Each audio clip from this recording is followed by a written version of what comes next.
Welcome to My Favorite Bitch, where we talk openly about the good, the bad, and the oh my fucking god ugly of raising dogs, and sometimes other non-canine pets, including the human ones. We might talk about poop, and we might swear, so fair warning. Thanks for joining the pack. Now let's get this ball rolling. For a game of fetch, of course.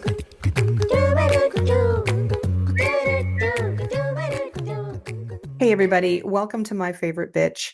This is the podcast where we share honest tales about the good, the bad, and the are you fucking kidding me? Here comes another unleashed dog.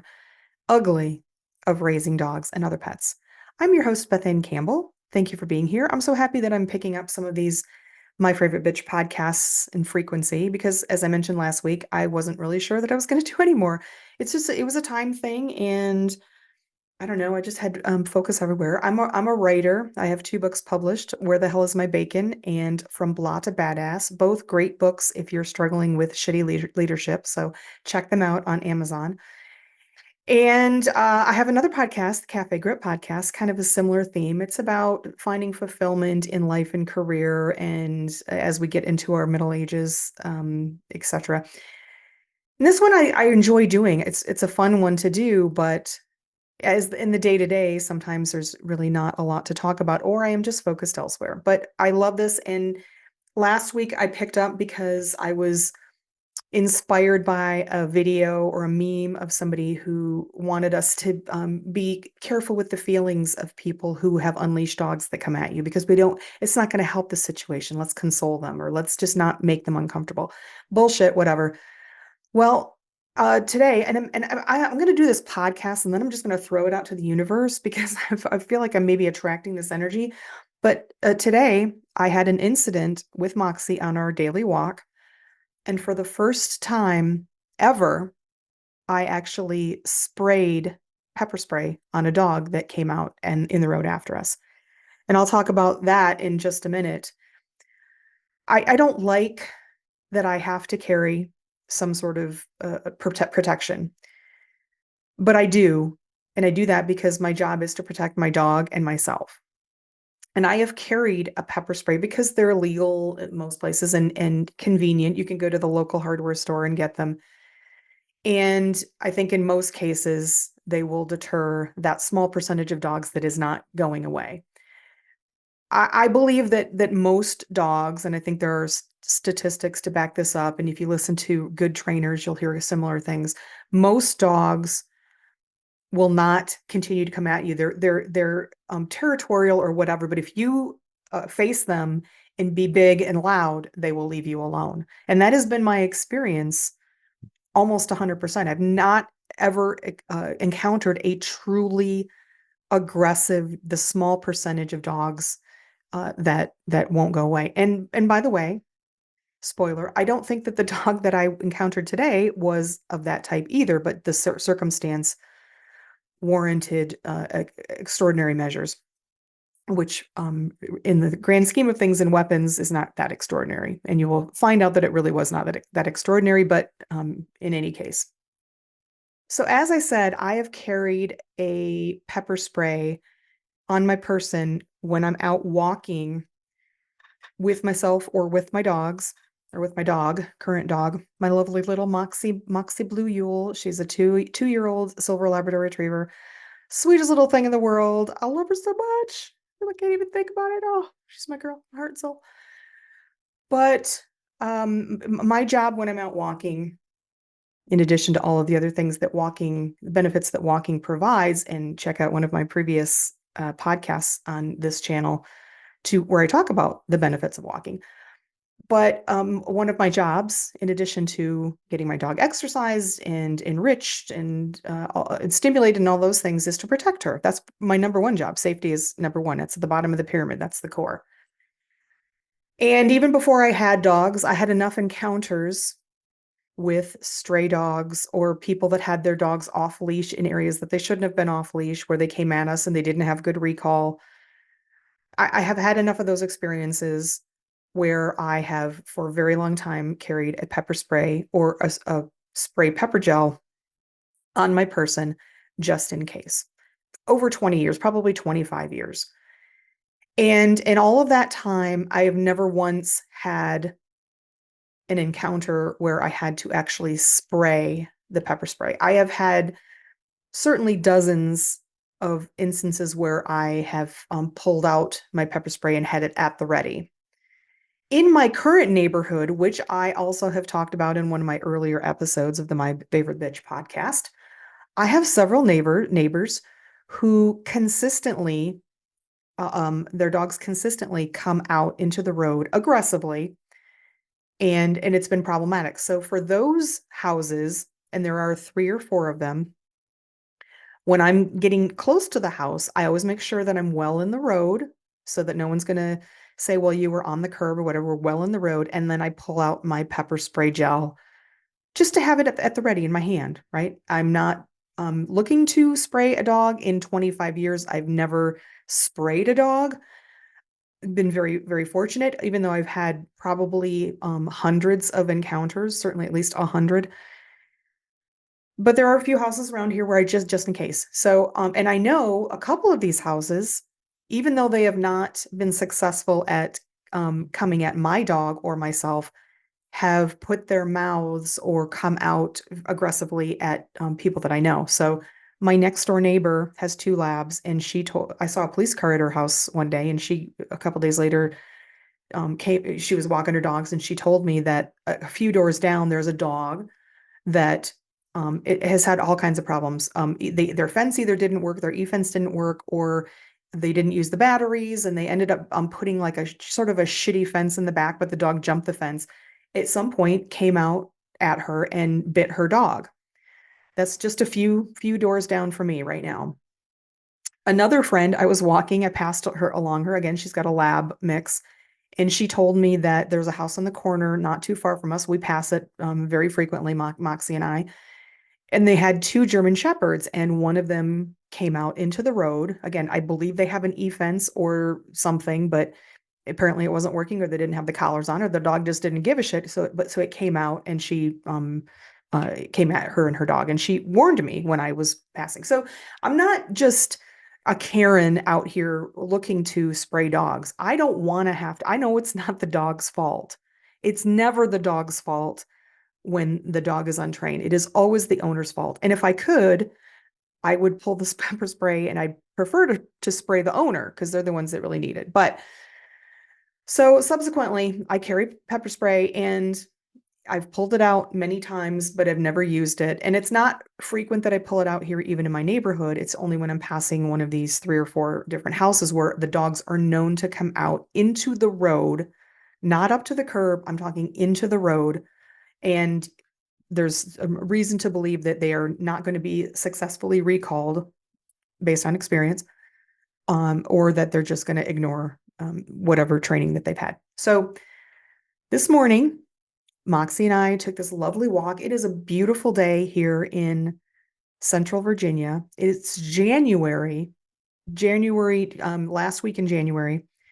And this is why when you're in the southern half of the United States, and probably other places in the world, maybe the Pacific Northwest and certainly other countries, but where you're kind of you're a little bit warmer of a climate, but you still have seasons, you never you never pack away your entire seasonal clothing bundle, right? So a lot of people, when I lived in Michigan, which is where I'm from, born and raised, there's a definite winter.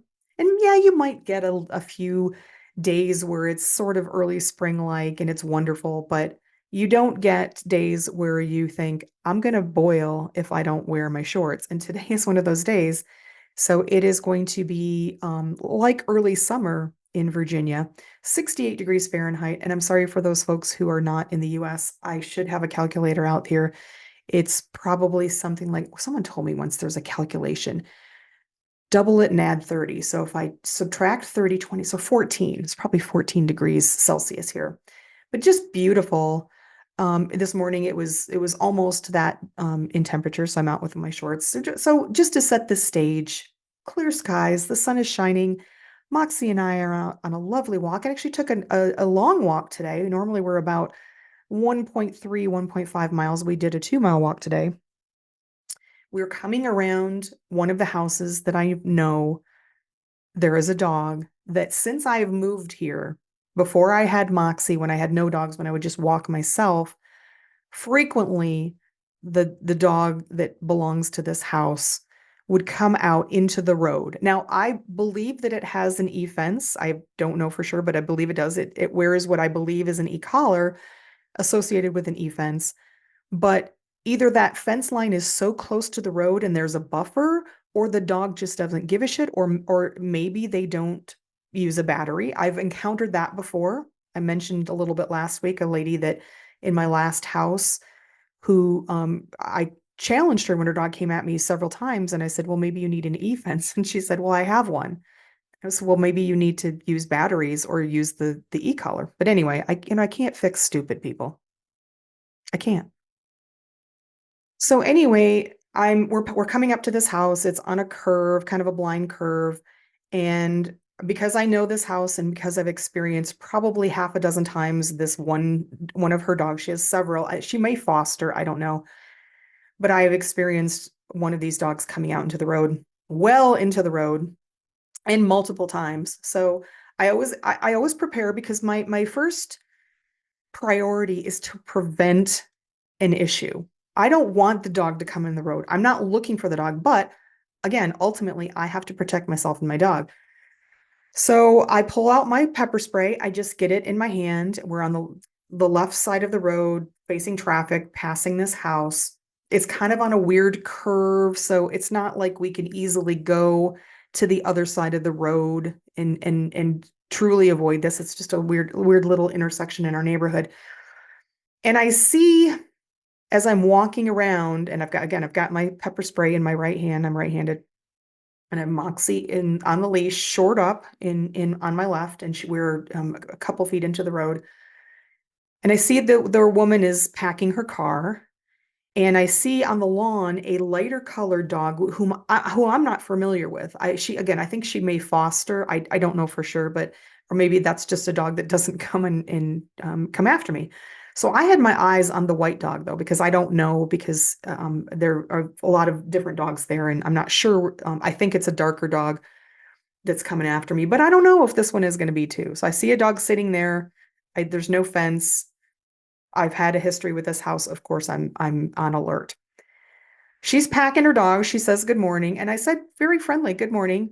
And as soon as she spoke, the other dog, the dog that does normally come into the road, comes racing down the driveway, or I'm sorry, the front lawn. And we're, about halfway past the house. And so I kind of pull Moxie back a little bit. And sure enough, as per usual, the dog comes about a foot and a half into the road and then backs up. And I kind of, did my, my make myself big because I know 9 out of 10 dogs are going to respond to that. And she's calling the dog. I don't know what its name is, Ariana or something, or Adriana, calling it back. And it's not, of course, it's not listening. So and the other dog, thankfully, is just sitting on the yard up by the house. It's on a little bit of a slope, so it's not double dog coming at me, double dog coming at me. That's what she said. So this dog comes out once, she's calling it, and then she apologizes. She's, I'm so sorry. But then the dog comes out again, like about 2.5 feet into the road, almost touches us. And that's the point where I'm at the ready. I'm like, I'm on instinct now. I'm like, okay, this dog's coming a second time. It's not going away. So I sprayed it. I'll tell you, I've never sprayed a pepper spray or a pepper spray gel before. So I didn't even know, is it going to come out like a spray? It comes out in like a kind of a stream. And fortunately, I say fortunately because I would have sprayed again if the dog had come again, but it hit it on the side. I don't think it hit it in the face because it didn't yelp or anything, but it did run back towards the lady. And by this time, we're almost at the other side of at the other end of the house. And she did. I will say this lady, although she has had, I'm sure she's had other incidents. I would bet you lunch that she has had other incidents. I know she has. And so I don't, I don't, there's a little bit of responsibility and accountability that a lot that I'm holding her to, but I will give her this. A lot of times when people's dogs come at you and usually they're yelling, "Oh, she's friendly," or "He's friendly." And then if you do say something, as we talked about last week, they get defensive or whatever, don't give a fuck, still gonna say something. But to her credit, she did apologize. And that is exactly what you should do, folks. If you have a dog that is reactive and your dog runs at somebody, or you think your off-leash training is solid and it doesn't work, your duty is to apologize, because it is your fault.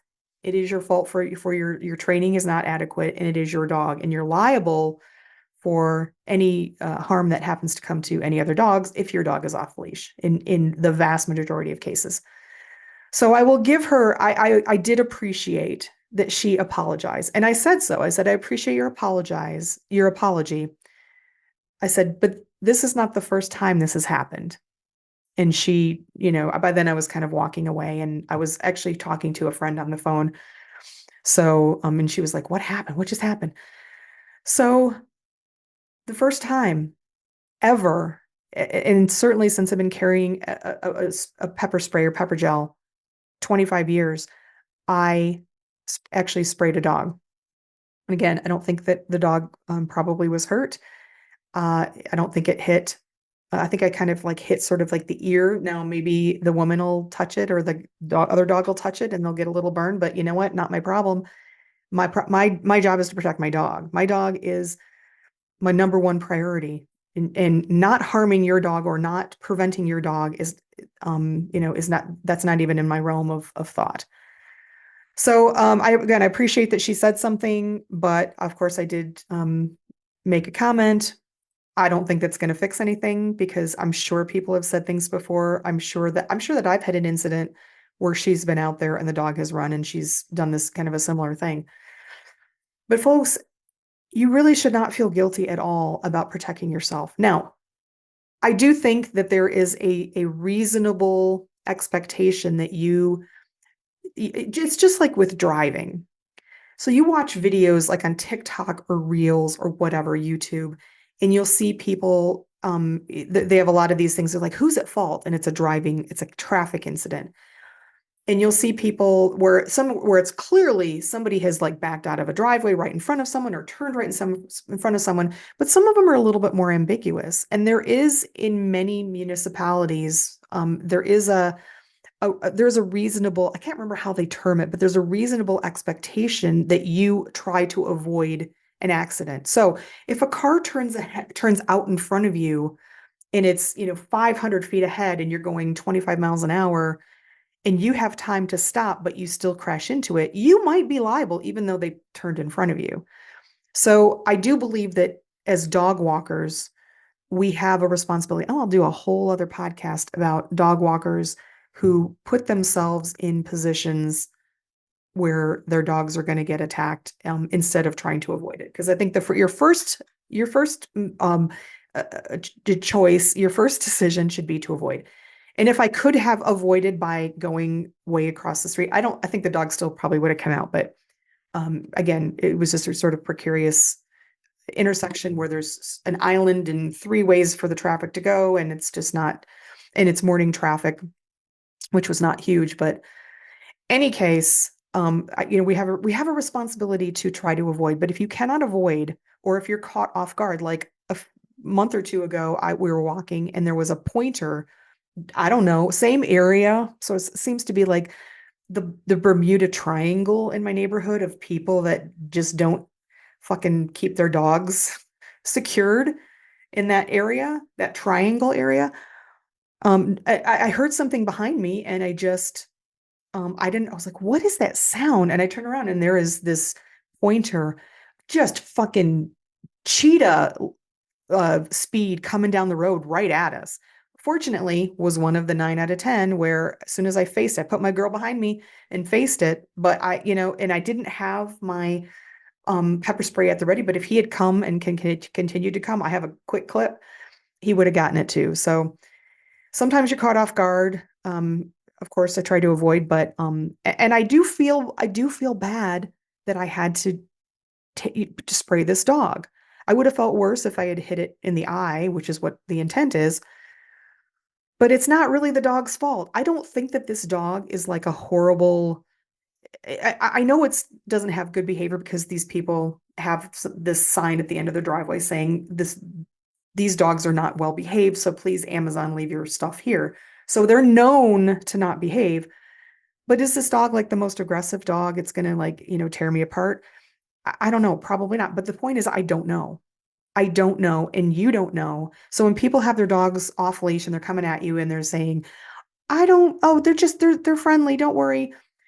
I don't know that your dog is friendly in all situations. You don't know that my dog is friendly in all situations. And I don't even know two really friendly dogs, once they get together, what's going to happen. Nobody does. Your responsibility is to protect yourself and your dog, and the liability goes to the person who has the dog off leash, as was in this case. So I I wish I didn't have to do this. I was proud of the fact that I had gone so many years, and even though I will put it in my hand just for security once in a while, I've never had to spray it. And today was the first time. So I'm glad that it didn't, I'm glad that it deterred the dog. I'm glad that I did it. I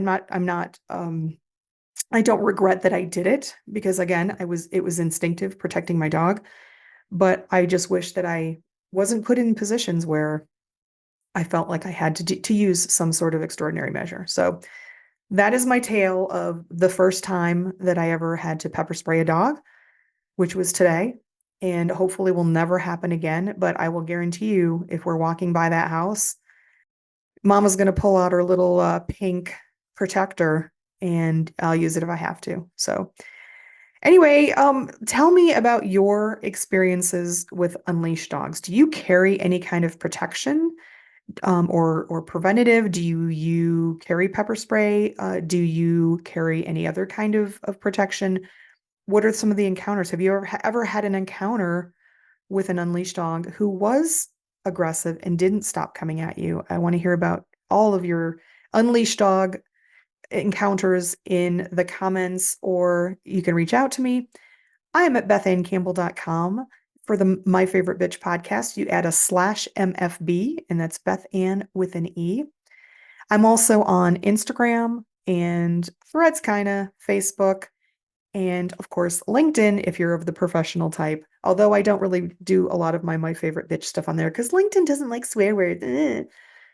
Anyway, I hope you guys are all having a great day, and it is beautiful and wonderful as it is here in Central Virginia. Great day to go play some fetch or maybe take a nap in a nice sunny spot. Whatever it is, take it easy.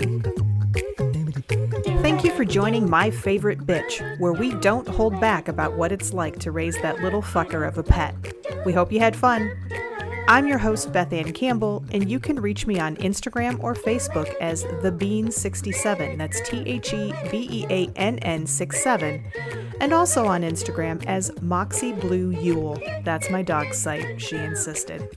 I'm also on LinkedIn as Beth Ann Campbell, that's Ann with an E, and check out my YouTube channel, Beth Ann Campbell, where you can find this podcast and other fun videos on the playlist My Favorite Bitch. Remember, we are not trained dog professionals in any way, so please consult the real experts and do your research on anything you hear on this program. We barely know what we're doing. Now go give your pet some snuggles, and we'll catch you after a good nap and some tasty treats.